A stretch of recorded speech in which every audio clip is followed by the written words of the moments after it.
जहां काम होगा, जहां कामना होगी, वह अभिमान भी होगा। बड़ी विचित्र चीज है ये अभिमान। न जाने किस किस तरीके से हमारे जीवन में प्रविष्ट करता है और प्रविष्ट रहता है, छोड़ता नहीं इतनी आसानी से। मांगने की तो ये चीज है परमात्मा से, परमात्मा बल दे, परमात्मा कृपा कर, ये मेरा कट्टर शत्रु अभिमान है, इसका हनन कर। ये कामना नहीं है, ये कामना नहीं है। परमात्मा से भक्ति मांगना, परमात्मा से परमात्मा को मांगना, परमात्मा से अपने दुर्गुण दोषों को दूर करवाने की याचना करना, ये कामना नहीं है। देखो कितनी छूट है। मांग तो ये भी है, लेकिन परमात्मा इसे कामना नहीं मानता। शाबाश, तो अपने दुर्गुण दोष दूर करना चाहता है, तो एक नेक इंसान बनना चाहता है, तो मेरी तरह बनना चाहता है। परमात्मा कहते हैं तू मेरी तरह बनना चाहता है तो मैं तुम्हें बना के रहूंगा। वे बना देता है। दुर्गुण दोष जितने भी हैं, कमजोरियां जितनी भी हैं, सब दूर करके रख देता है एक एक करके। भौतिक मांग बीच में ना आए, सिर्फ ये मांग रहे तो वह आपका है, आपके लिए सब कुछ करने को तैयार है। ध्यान देना, कहीं ये ना सोचना कि मेरी भौतिक मांगों का कौन करेगा, मैं इसी काम में लग गया तो रोटी रोजी का कौन करेगा। वह बैठा है ना करने वाला, वैसे भी वही करता है। साधक जनों, ये तो हमारी भ्रांति है कि हम करने वाले हैं। वही करने वाला है, वही सब कुछ करता है। कभी इन बातों को परख के देखो। छोटी छोटी बातें हमें कुछ पता होता है तो हम किसी को क्यों बताएं। अभिमान काम कर रहा है, सूक्ष्म कहिए, कैसा भी कहिए, लेकिन अभिमान काम कर रहा है। अभिमान छोटा बड़ा नहीं होता, अभिमान है। हम क्यों मिलें, उसे काम होगा वह खुद मिल लेगा, दूसरे को काम होगा वह खुद मिल लेगा। हम क्यों मिलें, हम क्यों लाइन में खड़े हों, हम तो दूसरों को लाइन में खड़े करवाने वाले हैं, हम स्वयं क्यों खड़े हों। ये अभिमान काम कर रहा है, किसी न किसी मात्रा में अभिमान काम कर रहा है। हम किसी से क्यों कुछ पूछें, लोग हमें पूछते हैं और हम किसी से पूछें, अभिमान काम कर रहा है। ये सब अभिमान के चिन्ह है। एक साधक इन छोटे छोटे अभिमान को ऐसा समझने वाला, ये छोटा है, ये किसी कोई दुख देने वाला नहीं है, कोई बाधा डालने वाला नहीं है, ये सोच ठीक नहीं है। साधक चलो, ये आपको आपकी साधना में आगे नहीं बढ़ने देगा, वहीं के वहीं टिके रहोगे।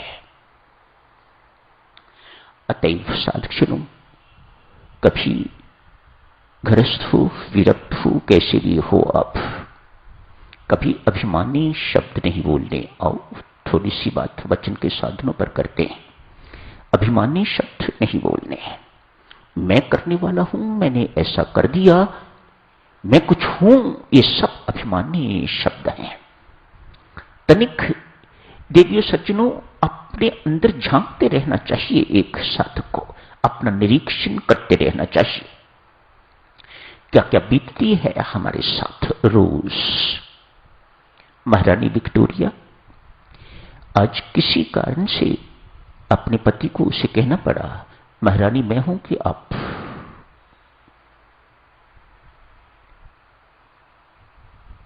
पति के स्वाभिमान को, आत्मसम्मान को बहुत ठेस लगी। शाम का समय था, अपने शयन कक्ष में कुछ खाया नहीं उस दिन, भूख मारी गई। पत्नी ने मुझे अपमानित किया है, इसे महारानी होने का अभिमान है। इसने ये नहीं जानना कि वह पत्नी है। इस वक्त पत्नी का भूल के तो जो है, जो अभिमान का कारण है, वह कारण अपने सामने रख के तो एक पति को अपमानित किया है। भूख उड़ गई, खाए नहीं खाना, अपने शयन कक्ष में जाके लेट गए, अंदर से कुंडी बंद कर ली। रात्रि का समय, महारानी का आने का समय आई है। देखा अंदर से कुंडी लगी हुई है, द्वार खटखटाया, भीतर से आवाज आई, कौन है। महारानी विक्टोरिया। द्वार खुला नहीं, वैसे का वैसा ही बंद रहा। अब द्वार खोल को नहीं रहे। महारानी बाहर से बोलती है, अंदर से कोई आवाज नहीं। द्वार फिर खटखटाया। पुनः यही प्रश्न पूछा, कौन है? तब तक महारानी विक्टोरिया के ऊपर से महारानी होने का ये भूत सिर से उतर चुका हुआ था। अपनी गलती का एहसास हो चुका हुआ था। अतएव कहा, आपकी प्रिय पत्नी विक्टोरिया। द्वार खोला। उधर से अंदर वह भी शांत हो चुके हुए थे, ये भी शांत। आलिंगन किया, चुंबन किया और प्रेमपूर्वक जीवन यापन शुरू किया। इसके अभिमानी शब्द तो इतने ही मार कर चुके थोड़े घंटों के लिए। अभिमानी शब्द मेरी माताओं, कड़वे शब्द, अभिमानी शब्द इस प्रकार से बींध देते हैं कि जिंदगी भर भूलते नहीं है। आदमी उनको पल्ले बांध के घूमता फिरता रहता है, एक शव की तरह जीवन व्यतीत करता है। एक ऐसे सज्जन की कथा याद है। ऑफिस में कुछ हुआ, कोई घटना इस प्रकार की अप्रिय घटना घटित हो गई। अतएव बहुत डिस्टर्ब्ड आया है घर। वहां तो कुछ चली नहीं। ऑफिस में इस प्रकार का जिसने व्यवहार किया है उसे तो कुछ कहा नहीं जा सकता। संभवतः ऑफिसर ही होते हैं ऐसी बातें कहने वाले, उन पर तो कुछ चलती नहीं है। अतएव पत्नी पर आके तो बरसे। मूड खराब कहते हैं जिसे, खराब मूड में आए, आके तो पत्नी पर खूब बरसे। पत्नी बनाने की कोशिश की, पूछने की कोशिश की, क्या बात है, क्यों ऐसा मूड है, क्या हुआ है ऑफिस में। बहुत प्रेम से कुछ खाने पीने को भी दिया, बहुत प्यार से पूछा। लेकिन पति अभी वहीं ऑफिस में भी बैठे हुए हैं। अतएव बहुत जोर से डांट डपट के कहा, खबरदार मेरे से कोई बात की तो। ऐसी बात छू गई, ऐसी बात छू गई। कहते हैं जिंदगी भर वह पत्नी मौन रही, उसके बाद कभी अपने पति के साथ बात नहीं की। ये अभिमानी शब्द, ये कटु शब्द किस प्रकार का घाव दे जाते हैं, जिनको लगता है वही जानते हैं। तो साधक जनों, यही समाप्त करने की इजाजत दीजिएगा। कल जारी रखेंगे इस चर्चा को और आगे। बहुत महत्वपूर्ण है वाणी, बहुत महत्वपूर्ण है वचन। स्वामी जी महाराज ने वचन के साधनों पर पूरा एक प्रसंग लिया है, छोड़ेंगे नहीं इसे। इंद्रिय संयम आएगा, उसमें भी वाणी की बात करेंगे। नाना उक्तियां आएंगी, उसमें भी वाणी की बात करेंगे। वाणी अर्थात जीवा। इसका एक आयाम, एक डिपार्टमेंट स्वामी जी महाराज ले रहे हैं। अभी दूसरे डिपार्टमेंट की तो कोई चर्चा ही नहीं है।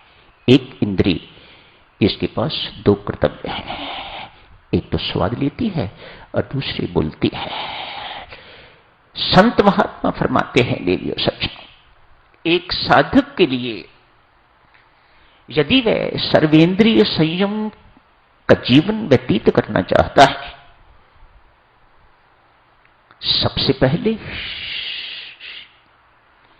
अपनी रसना पर, अपनी जिह्वा पर नियंत्रण करे, स्वाद को भी मारे और जो कुछ ये कहती है उस पर भी पूरा अनुशासन रखे। शेष इंद्रियां अपने आप ही संयमित हो जाएंगी। See how important is the tongue. कितनी महत्वपूर्ण है ये इंद्रिय रसना, जिह्वा। बहुत सोच समझ के एक साधक को इसका प्रयोग करना चाहिए, स्वाद लेने में भी और जो कुछ ये कहती है दोनों पर बहुत संयम होना चाहिए साधकजनों। इसके बाद की यात्रा आसान हो जाती है। तो यही समाप्त करने की इजाजत दें। धन्यवाद।